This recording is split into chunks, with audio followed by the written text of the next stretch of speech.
نہ کوئی غم کرو نہ خوف، خوشیاں مناؤ جنت کی جس کا تم سے وعدہ کیا گیا تھا۔ اللہ کی ربوبیت پر اطمینان جب انسان کو ہو جاتا، میرا رب اللہ ہے، ربی اللہ، انسان کے لیے نہ کوئی کھٹکا، نہ کوئی خطرہ، نہ کوئی خوف، نہ کوئی حزن۔ جو کچھ ہو رہا ہے کس کے اذن سے ہو رہا ہے؟ اللہ کے اذن سے۔ اللہ کے اذن کے بغیر پتہ تک نہیں ہلتا۔ یہ کوئی اندھا بہرا مادہ نہیں ہے جس سے مجھے کوئی خوف ہو۔ اندھا بھینسا چلا آ رہا ہو اس سے تو ڈرنے کا ہر انسان کو ڈرنا چاہیے، نہ معلوم کس کو ٹکر مار دے۔ لیکن نہیں، اس کائنات کو چلانے والا ایک سمیع و بصیر خدا ہے۔ وہ جو میرا دوست ہے، میرا ولی ہے۔ اللہ ولی الذین آمنوا یخرجہم من الظلمات الی النور۔ اللہ اہل ایمان کا ولی ہے، ساتھی ہے، پشت پناہ ہے، مددگار ہے، حمایتی ہے۔ بتائیے جسے یقین ہو جائے کہ اللہ میرا مددگار، اللہ میرا محافظ، اللہ میرا پشت پناہ، اللہ میرا حمایتی، اس کے لیے کوئی خوف ہوگا؟ اس سے کوئی ڈر ہوگا؟ میں مثال دیا کرتا ہوں ایک بہت سادہ، پنجاب کے دیہات کی۔ تو بڑا چودھری ہے اور کوئی غریب کسان ہے۔ اس غریب کسان کے جانوروں کو ہر وقت اندیشہ ہوگا چوری کا، کوئی میری بھینس کھول کر نہ لے جائے، کوئی میرا بیل کھول کر نہ لے جائے۔ لیکن جس کے بارے میں یہ سب کو معلوم ہو کہ وہ جو بڑا چودھری ہے وہ اس کا دوست ہے، اس کی بچیا کو کوئی خوف ہوگا؟ اس کی بھینس پر کوئی ہاتھ ڈالے گا؟ اسے کوئی اندیشہ ہوگا؟ نہیں۔ کیوں؟ کہ وہ بڑا چودھری، بڑا اس کا یہاں کا سردار، جاگیردار، سب کو معلوم ہے وہ میرا دوست ہے، کوئی میرے خلاف اقدام نہیں کر سکتا۔ اس دنیا میں یہ چھوٹی سی بات اگر آپ کے دلی اطمینان اور سکون کا باعث بن سکتی ہے تو ذرا تصور کیجئے۔ میں لفظ تصور استعمال کروں گا صرف اس لیے کہ اس کا ہم جس کو کہتے ہیں ادراک اور شعور کر نہیں سکتے، اگر کے ساتھ کر سکتے۔ اگر یقین ہو کہ اللہ میرا مددگار اور یقین ہو کہ اللہ ہر آن میرے ساتھ ہے، پھر کوئی خوف؟ کس کا خوف؟ کوئی شے اللہ سے بالا تر ہے؟ کوئی قوت اس سے زیادہ طاقتور ہے؟ کوئی اس کے ارادے کو بدلنے والا ہے؟ کوئی اس کی مشیت کے آڑے آنے والا ہے؟ یہی بات ہے جو حضور نے فرمائی، یہ ایمان کا حاصل ہے لب لباب،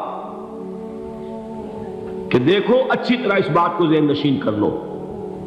اگر تمام انسان مل کر تمہیں کوئی نقصان پہنچانا چاہے، نہیں پہنچا سکتے مگر جو کچھ اللہ نے لکھ دیا ہو، اور تمام انسان مل کر تمہیں کوئی نفع پہنچانا چاہے، نہیں پہنچا سکتے مگر وہ شے جو اللہ نے طے کر دی۔ آپ پھر میں کہوں گا ذرا طاری کیجئے، اسے فرض کیجئے، اسے سوچئے۔ اگر اس حدیث پر ہمارا دل ٹھکا ہوا ہو تو کسی سے ڈر ہوگا؟ یہ مجھے نقصان نہ پہنچا دے، یہ میری رپورٹ خراب نہ کر دے، یہ میری انکریمنٹ نہ رکوا دے، یہ میرا یہ نہ بگاڑ دے، یہ میرے یہ نقصان نہ پہنچا دے۔ اس کا ڈر، اس کا ڈر، اس کا خوف، اس کی خوشامد، اس کے لیے جا کر طرح طرح سے اپنی عزت نفس کو ذلیل کروانا اس کے سامنے، یہ سب کچھ کیوں کرتا ہے انسان؟ جب سمجھتا ہے کہ اس کے ہاتھ میں میرا کوئی نفع ہے، اس کے ہاتھ میں میرے لیے کوئی ضرر ہے، یہ مجھے کوئی غضب پہنچا سکتا ہے، یہ مجھے کوئی نقصان پہنچا سکتا ہے، یہ میرا کوئی کام بنا سکتا ہے، یہ میری کوئی ضرورت پوری کر سکتا ہے، اسی کا نام شرک ہے۔ جہاں آپ نے یہ سمجھا کہ غیر اللہ کے اندر کوئی طاقت موجود ہے، وہی شرک ہے۔ بتوں سے تجھ کو امیدیں، خدا سے نو امیدی، مجھے بتا تو صحیح اور کافری کیا ہے؟ شرک تو یہ ہے۔ جس پر بھی تمہیں یہ خیال ہے، کلمہ ہے یہ کلمہ سوم، لا حول ولا قوت الا باللہ، ذرا اس پر دل کو کبھی اگر آپ تصور کریں، پھر فرض کریں، دل ٹھک جائے اس پر، کوئی طاقت نہیں۔ یہی بات تھی جو شیخ عبد القادر جیلانی رحمۃ اللہ علیہ نے اپنی وصیت میں اپنے بچے سے کہی۔ 11ویں دینے والے ہیں، لیکن حضرت شیخ عبد القادر جیلانی کی وصیت اور تعلیمات کو کتنے لوگ ہیں تم جانتے ہو؟ یہ جن مقامات تک پہنچے ہیں وہ کس چیز کی بدولت پہنچے؟ انہوں نے جو پیغام دیا وہ کیا تھا؟ اے میرے بچے، جس طریقے سے قرآن مجید میں حضرت لقمان کی نصیحتیں جو ہے نقل کر دی گئی ہیں، میں یہ عرض کروں گا بالفرض اگر قرآن حضرت عبد القادر جیلانی کے بعد نازل ہوا ہوتا تو شیخ عبد القادر کی یہ نصیحتیں بھی قرآن میں درج ہوتی۔ اتنی اونچی نصیحتیں ہیں۔ اے میرے بچے، اس حقیقت کو ذہن نشین کر لے، لا فاعل فی الحقیقت ولا مؤثر الا اللہ۔ اس کائنات میں نہ کوئی فاعل حقیقی ہے نہ مؤثر حقیقی ہے سوائے اللہ۔ کسی شے میں کوئی تاثیر نہیں اگر اللہ نہ چاہے۔ آگ جلا نہیں سکتی اگر اللہ نہ چاہے، پانی ڈبو نہیں سکتا اگر اللہ نہ چاہے، زہر ہلاک نہیں کر سکتا اگر اللہ نہ چاہے، کوئی چیز فائدہ نہیں پہنچا سکتی اگر اللہ نہ چاہے۔ تو در در پہ کیوں سر جھکاتے ہو؟ در در پر کیوں جبیں سائی کرتے ہو؟ سب کے سامنے کیوں ہاتھ پھیلاتے ہو؟ ایک اللہ سے مانگو، ایک اللہ کے سامنے زمین پر اپنی جبین رکھو۔ لا فاعل فی الحقیقت ولا مؤثر الا اللہ۔ نظر آتا ہے ہمیں کہ پانی پیاس بجھا دیتا ہے، پیاس بجھانے کی صلاحیت پانی میں نہیں ہے، اللہ کے اذن سے۔ کھانا بھوک مٹا دیتا ہے، بھوک مٹانے کی صلاحیت کھانے میں نہیں ہے، اذن رب میں ہے۔ دیکھیے یہی یقین تھا حضرت موسیٰ علیہ السلام کا واقعہ یاد کیجئے۔ سامنے سمندر آ گیا ہے، قوم دیکھتی ہے پیچھے کہ گرد و غبار کا طوفان ہے۔ معلوم ہوا کہ فرعون اپنے لشکر سمیت آ گیا۔ لشکر جب چلتا تھا تیز رفتاری کے ساتھ تو گرد و غبار کا جو طوفان اٹھتا تھا اس کا تصور کیجیے، اور لمحہ بلمحہ وہ قریب آ رہا ہے۔ پوری قوم نے کیا کہا؟ اے موسیٰ انا لمدرکون، اے موسیٰ ہم کو پکڑے گئے۔ قرآن مجید نے تو یہاں وہ باتیں نہیں لکھی ہیں، لیکن تورات میں یہ درج ہے کہ بنی اسرائیل جھگڑنے لگے، دست و گریبان ہو گئے موسیٰ کے ساتھ۔ موسیٰ نے یہاں مروایا لا کر، اس سے تو ہم ہی بہتر تھے، وہاں کھانے کو ملتا تھا، زندگی تو تھی، بیگار ہم کر رہے تھے، موت تو نہیں تھی۔ اب جو کچھ ہوگا اس کا تصور کرو، جس طریقے سے ہمارے ٹکڑے اڑائے جائیں گے۔ تو لڑ رہے ہیں حضرت موسیٰ علیہ السلام سے۔ یہ تورات کی تفصیل ہے، قرآن میں صرف اتنا آیا ہے، پریشان ہو کر انہوں نے کہا انا لمدرکون، موسیٰ ہم کو پکڑے گئے۔ اس وقت موسیٰ کا جواب کیا ہے؟ کلا ان معی ربی سیہدین، نہیں، میرے ساتھ میرا رب ہے، وہ راستہ دے گا۔ بتائیے کہاں راستہ نظر آ رہا ہے؟ یہ ہے ایمان بالغیب۔ راستہ نظر نہ آئے تب اللہ پر یقین ایمان ہے۔ جیب میں پیسے ہوں اور تب دل کو اطمینان ہے تو ایمان کس پر ہوا؟ پیسے پر، اللہ پر نہیں۔ جب وسائل و ذرائع نہ ہو اور پھر یقین ہو کہ اللہ مسبب الاسباب ہے، وہ اسباب کا پابند نہیں ہے، وہ اسباب کا محتاج نہیں ہے، اسباب اس کے محتاج ہے۔ اگر یہ یقین ہے تو اللہ پر ایمان ہے، یہ نہیں ہے تو تمہارا ایمان اسباب پر ہے، وسائل پر ہے، ذرائع پر ہے، مادیات پر ہے، اللہ پر نہیں۔ اس وقت کہاں راستہ تھا؟ کوئی راستہ تھا؟ سمندر ہے اور ادھر سے لشکر آ گیا ہے۔ کلا ان معی ربی سیہدین۔ اب دیکھیے ایمان کہہ دینا آسان ہے، ہوا معکم اینما کنتم، جہاں کہیں بھی تم ہوتے ہو اللہ تمہارے ساتھ ہوتا ہے، لیکن اس کا یقین قائم ہو جائے تو زمین و آسمان کا فرق واقع ہو جائے۔ یہی بات ہوئی حضور کے ساتھ۔ غار ہے، چھپے ہوئے ہیں محمد رسول اللہ اور آپ کے وہ یار غار ابو بکر صدیق رضی اللہ تعالی عنہ۔ اقبال نے حضرت ابو بکر کی شان میں چند اشعار کہیں صرف، لیکن واقعہ یہ ہے کہ بھاری بھاری نظموں پر اور قصیدوں پر بھاری ہے، طویل ترین نظمیں اور قصیدے ہوں ان پر بھاری ہے۔ ہمتیں